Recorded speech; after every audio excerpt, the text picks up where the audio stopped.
मैं doctor Nidhi Mathur, associate professor home science, government girls college Behror. आज का हमारा विषय है संवेगात्मक विकास या इमोशनल डेवलपमेंट। प्रत्येक प्राणी के जीवन में रोज़ अपने व्यवहारों के माध्यम से संवेगों का प्रदर्शन होता रहता है। अलग अलग स्थिति में हमारा व्यवहार प्रसन्नता, भय, क्रोध, ईर्ष्या, प्रेम आदि से युक्त होता है। यानी मानव जीवन में संवेगों का अपना विशिष्ट स्थान है। संवेग व्यक्ति के व्यक्तित्व का निर्धारण करते हैं तथा उनके सामाजिक समायोजन को भी प्रभावित करते हैं। संवेग जो शब्द है ये इंग्लिश के इमोशन शब्द का हिंदी ट्रांसलेशन है और इमोशन शब्द जो कि एक लैटिन वर्ड इमोवेर शब्द से बना हुआ है, जिसका अर्थ है उत्तेजित करना या हिला देना या भड़क उठना। यानी जब संवेगों की उत्पत्ति होती है तो शरीर उत्तेजित हो जाता है। इस उत्तेजना का जो प्रकटीकरण है शारीरिक और मानसिक दोनों तरह के व्यवहारों में दिखाई देता है और जिसके कारण शरीर की जो आंतरिक और बाहरी दोनों दशाओं में परिवर्तन हो जाता है। जैसे चेहरे के हाव भाव में परिवर्तन हो जाएगा, हाथ पांव में फेंकना हुआ या आवाज़ में परिवर्तन हो जाएगा, नाड़ी या हृदय की और रक्तचाप की गति में चेंजेस हो जाएंगे। यानी प्राणी के भावों की जो उद्वेलित अवस्था है वही संवेग कहलाती है। यानी संवेग वो अवस्था हो गई जिसमें जैसे सांस लेने या नाड़ी ग्रंथि हुई या मानसिक दशा, उत्तेजना, अवरोध आदि की अनुभूति पर प्रभाव पड़ता है और उसके हिसाब से ही हमारी मांसपेशियां निर्धारित व्यवहार करने लगती है। या हम इसको कह दें कि एक तरह का ये मनोवैज्ञानिक उपद्रव्य है और इसकी जो उत्पत्ति होती है वो भी साइकोलॉजिकल रीज़न से ही होती है और जिसमें कि हमारे जो फिज़िकली हमको जो महसूस हो रहा है या जो हमारा व्यवहार है और आंतरिक जितने भी हमारे अवयव हैं, अंग हैं, उनकी क्रियाएं सम्मिलित होती हैं। यानी संवेग मानव व्यवहार का एक असामान्य सा ढंग है और जो कि भावों के द्वारा प्रकट होता है। यानी किसी भी संवेगात्मक अनुभव का जो मूल है, जो मेन चीज़ है, वो है भाव। भाव एक मूलभूत स्थिति है, वह हर समय कुछ ना कुछ मात्रा में हमेशा उपलब्ध रहती है और हर ज्ञान में भाव उपस्थित होता है। सुखद हो व दुखद हो, इन्हीं दो भावनाओं के आधार पर विभिन्न संवेगों की उत्पत्ति होती है। भावनाओं से कोई भी प्रतिक्रिया नहीं होती, लेकिन उत्तेजित होने पर मानसिक संतुलन जो होता है वो अव्यवस्थित हो जाता है और भावनाएं संवेग में परिवर्तित हो जाती हैं।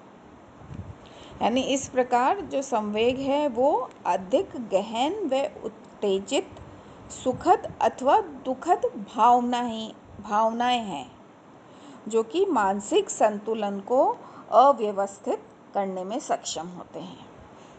संवेग कौन कौन से संवेग? जैसे भय हुआ, ईर्ष्या हुआ, हमारे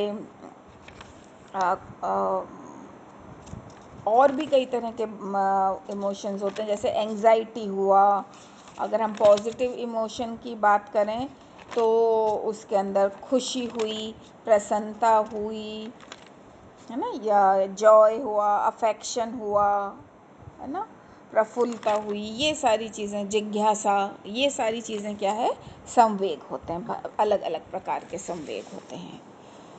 यानी संवेग की जब हम बात करें तो जो मेन चीज़ निकल कर आती है वो यही कि जो संवेग है वो हमारे मानव व्यवहार का एक असामान्य ढंग है और संवेग अचानक ही हमारे बाहरी और अंदरी जितने भी स्टिमुलस होते हैं, उद्दीपक होते हैं, उनके परिणाम स्वरूप प्रकट होते हैं ये, और ये हमारी शारीरिक और मानसिक दशाओं में परिवर्तन लेकर आते हैं।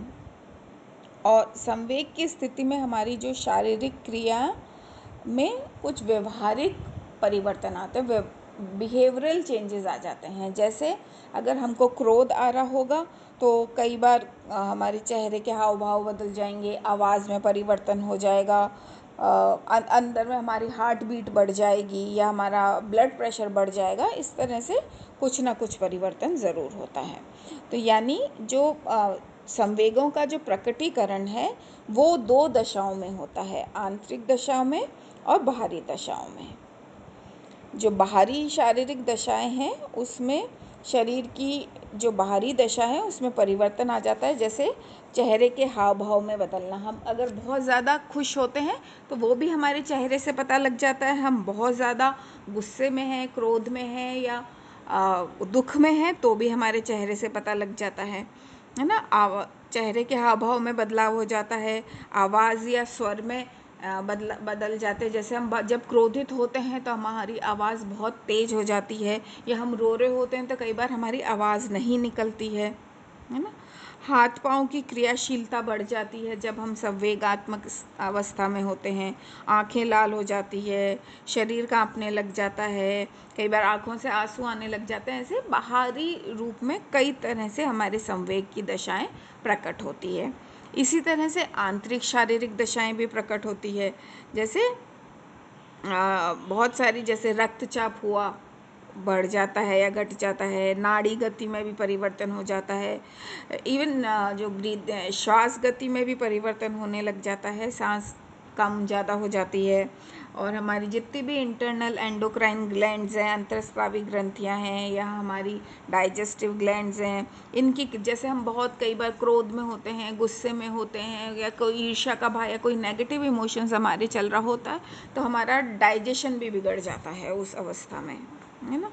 जो रक्त की रासायनिक जो क्रियाएं हैं उसमें परिवर्तन आ जाता है। यानी कुल मिला के संवेग जो है हमारी आंतरिक और बाहरी दोनों ही शारीरिक दशाओं को प्रभावित करते हैं।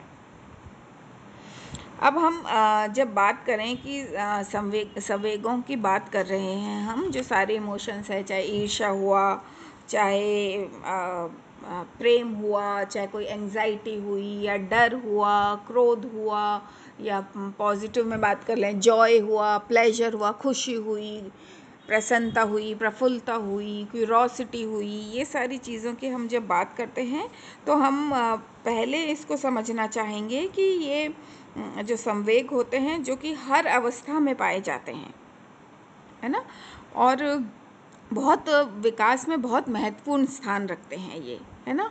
और इनसे ही व्यक्तित्व का हमारे निर्धारण होता है, और जो इवन सामाजिक जो समायोजन है उसमें भी इनका पूरा सहयोग रहता है। यानी इन जैसे सपोज आनंद की अनुभूति होती है, जब संवेग बालक को ना बहुत खुशी प्रदान करते हैं, जैसे हर्ष हुआ, प्रसन्नता हुई, जिज्ञासा हुई, है ना, तो उससे बच्चों को बहुत सुख का अनुभूति होती है। लेकिन कुछ होते हैं जैसे भय, घृणा, ये नेगेटिव जो है वो बच्चों के मन में आक्रोश और इस तरह की चीज़ें आ जाती है और तनाव होकर आ जाता है, और उससे भी कई बच्चे तनाव मुक्त होकर आनंद की अनुभूति प्राप्त करते हैं, है ना। जैसे एक बार हरलॉक ने लिखा कि शारीरिक रूप से प्रसन्नता प्रकृति की श्रेष्ठ औषधि है और इससे तनाव समाप्त होता है। यानी खुश अगर व्यक्ति होगा तो उसको कोई चिंता नहीं होगी, तनाव नहीं होगा और शरीर को भी आराम मिलता है। यानी मनोवैज्ञानिक तौर पर प्रसन्नता एक वैसा संपूर्ण संवेग है क्योंकि ये सभी अनुभवों को सुखद बना देता है। फिर जो संवेग होते हैं वो आदतों के निर्माण में भी सहायक होते हैं, है ना। अच्छी आदतों के निर्माण में बहुत ज़रूरी होते हैं। जब संवेगों से बालक को बहुत खुशी मिलती है तो बार बार उसको करता है। जैसे बच्चों को बड़ों के साथ जैसे लुका छुपी का खेल खेलते हैं तो बहुत अच्छा लग रहा है ना, तो बार बार अपना चेहरा छिपा लेते हैं, फिर आगे करते हैं। तो बार बार वो रिपीट करते हैं तो वो ये एक आदत में आ जाती है। और अधिकतर ये देखा जाता है कि जो भी ये पॉजिटिव सुखदायक क्रियाएं होती हैं वो आदत में परिवर्तित हो जाती हैं। फिर जैसा मैंने पहले बोला कि सामाजिक समायोजन में भी ये संवेग बहुत सहायक होते हैं। जैसे जो बच्चे जैसे सुखदायक संवेगों के द्वारा अच्छी आदतों का निर्माण कर लेते हैं तो उनका समाज में समायोजन अच्छे से हो जाता है। जो बच्चे केवल दुखदायक संवेगों की अनुभूति को अधिक मात्रा में करते हैं, जैसे जो बच्चे बहुत ज़्यादा ईर्ष्यालु हुए, गुस्से वाले हुए या क्रोध करने वाले, भय वाले हुए, तो उनका सामाजिक समायोजन होने में भी उनको कठिनाई होती है। और इसी प्रकार से ये सेल्फ असेसमेंट में आत्म मूल्यांकन और सामाजिक मूल्यांकन में भी संवेग बहुत मदद करते हैं। जैसे जो बच्चे बहुत सुखदायक संवेगों की अनुभूति अधिक मात्रा में करते हैं तो वो बहुत ज़्यादा लोकप्रिय होते हैं, और इसके अपोजिट जो दुखदाई जो नेगेटिव इमोशंस की अनुभूति ज़्यादा करते हैं वो उतने लोकप्रिय नहीं होते। जैसे कोई रोने वाला बच्चा हुआ या ये ईर्ष्या करने वाला बच्चा हुआ या पूरे टाइम डरे रहने वाले बच्चे, उनकी पॉपुलैरिटी भी कम होती है।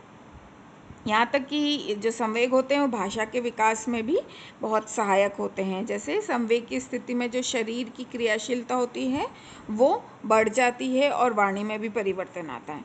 बालक अपनी बात को हाव भाव के साथ साथ जोर जोर से कहने लगता है, जिससे स्वर यंत्र में परिपक्वता आती है और भाषा विकास में सहायता मिलती है।